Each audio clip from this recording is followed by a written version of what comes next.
And that brings us to the part nobody tells you. Because maybe you don't need another productivity system. Maybe you don't need another podcast. Maybe you don't need another motivational video. You don't need me to tell you 7 new habits to try. You don't need me to tell you that. Maybe the reason you still feel lost is much simpler. There's too much noise in your life for you to hear what you already know. Think about the last time you were genuinely alone. Not alone with your phone, not alone with music playing, not alone with the podcast in your ears, not alone while checking whether somebody viewed your story. Actually alone.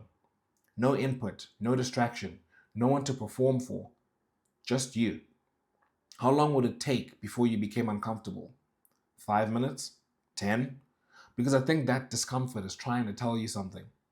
And every time it starts speaking, you drown it out.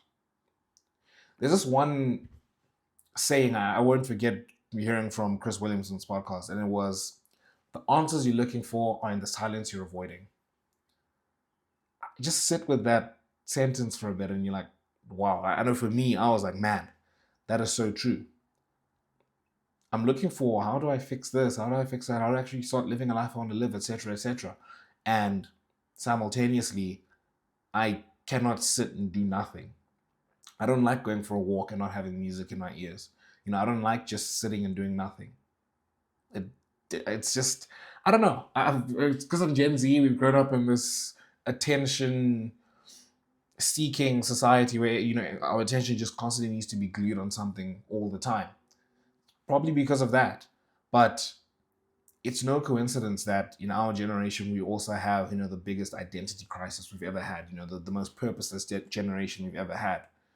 And it's not just because, oh, we're living in the most advanced society and there's really like nothing else to do, because you kind of have an idea. If you're somebody that spends some time thinking about the future, you have an idea of what you want to do. Maybe you like writing, maybe you like content creation, maybe you like singing, maybe you like sports, whatever it is, you kind of have an idea what you want to spend your life doing.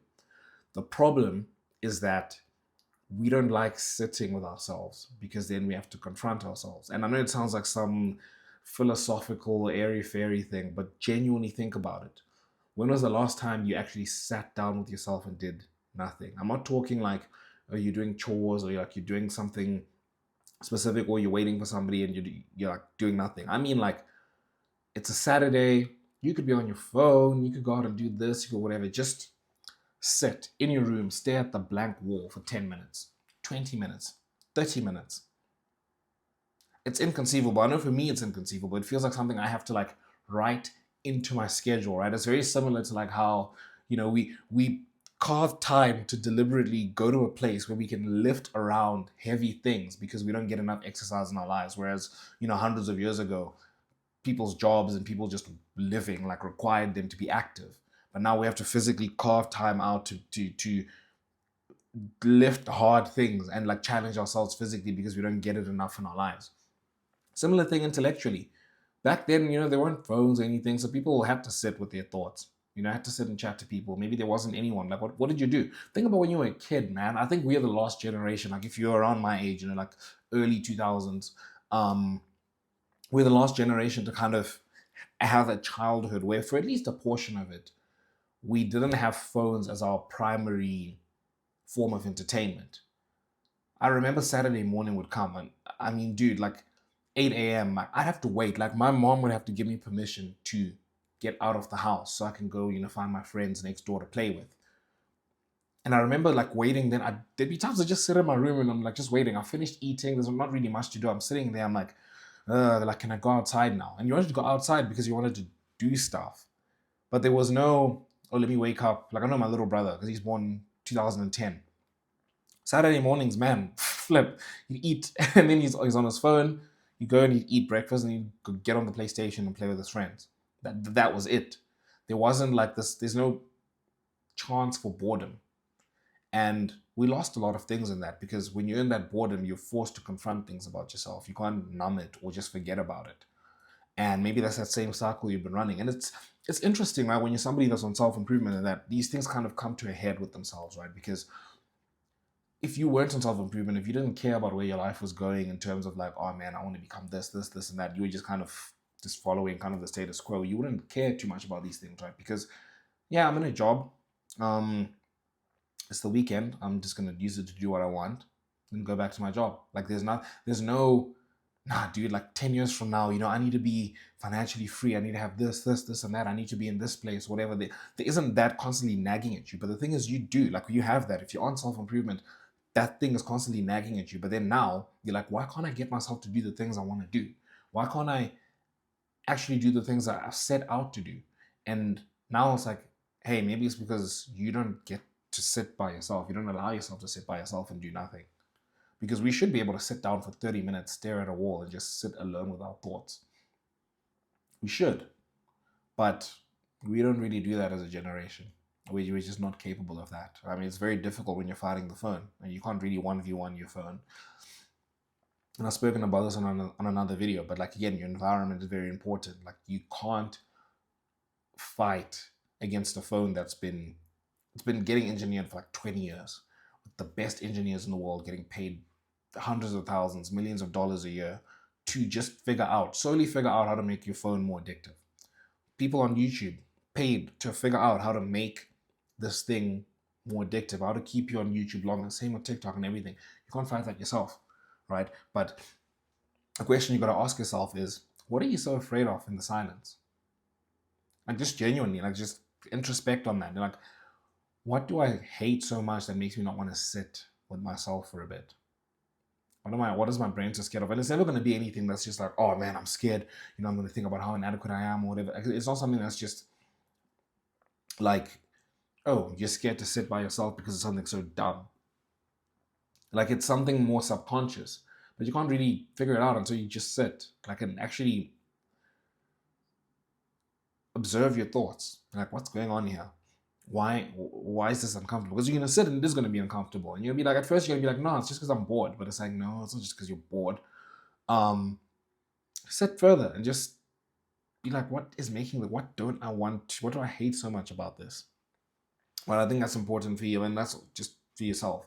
And the other point I want to speak about is this thing of self-improvement masturbation, and it's a big thing for I think our generation specifically, is that this thing of like, we want the feeling of progress without actually doing the work that makes us progress. An example is like somebody who's trying to get in shape, right? They're much more likely to go watch a video on how to get in shape than just go to the gym or go for a walk. Like, you already know that. So if you're somebody that needs to lose weight, why are you sitting here watching videos and like, oh, what's the best way to do this? What's the best way to do that? What's the quickest way to do this, etc.? Bruv, you're not active. Go for a walk. Go for a walk every single day. Just try that for a bit. You could do that. Get a gym membership. Go to the gym. Maybe, okay, you need to figure out some exercises to do. Go ahead. Pick your exercises and go. That shouldn't take you that long. Just get in the gym. Like, just get active. You shouldn't be eating crap. Like, eat better. Like, hey, you shouldn't be having takeout. Go, like, stop trying to figure out, oh, should I have pasta? Should I have rice? Or is bread good? Yada, yada. That doesn't matter. Right now, it doesn't matter. But you want to feel like you're being productive. And this extends more than just getting in shape. Like, think about your own stuff. Like, you've wanted, I don't know, if you're somebody that's interested in starting a business or whatever, why haven't you started it? Like, why are you still watching videos on like what's the best thing to do? Yada, yada, yada. Like, you want to make content. Why are you watching videos on like, oh, I need to figure this out first. Or I need to figure out a channel name. I can't tell you how many times I've heard. I know I heard Chris Williamson saying that as well on his podcast, which is pretty funny. But the one thing that delayed him starting the podcast was he couldn't think of a name. But it's like, dude, no one really cares about the name. And you can always change the name later. But just things like that. Like, why are you doing that? Because you want to feel like you're being productive without actually being productive. And that's the difficult part, really. But yeah, and this is why being alone might actually be the solution. Not because isolation is the goal, but because solitude can become the place where you finally stop running, where the noise settles, where you can hear your own thoughts, where you can pray without performing, where you can ask God questions and remain quiet long enough to confront what comes back, where you can finally become honest about what you want, what you fear, what you're avoiding, and what needs to change. The answers you're looking for may be in the silence you're avoiding. And I want you to really sit with that, because you keep assuming the next answer is out there, the next video, the next book, the next mentor, the next job, the next city, the next version of you. But what if you already know more than enough to take the next step? What if you know exactly which habit is destroying you? What if you know exactly which conversation you need to have? What if it's avoidance? What if the problem is ignorance? Because silence is dangerous when you've been lying to yourself. In silence, you cannot hide behind busyness. You cannot hide behind ambition. You can't hide behind the opinions of your friends. You can't even hide behind another self improvement plan. Eventually, it's just you, your choices, your patterns, your relationship with God, and the life those things are creating. Maybe that's exactly the confrontation you need.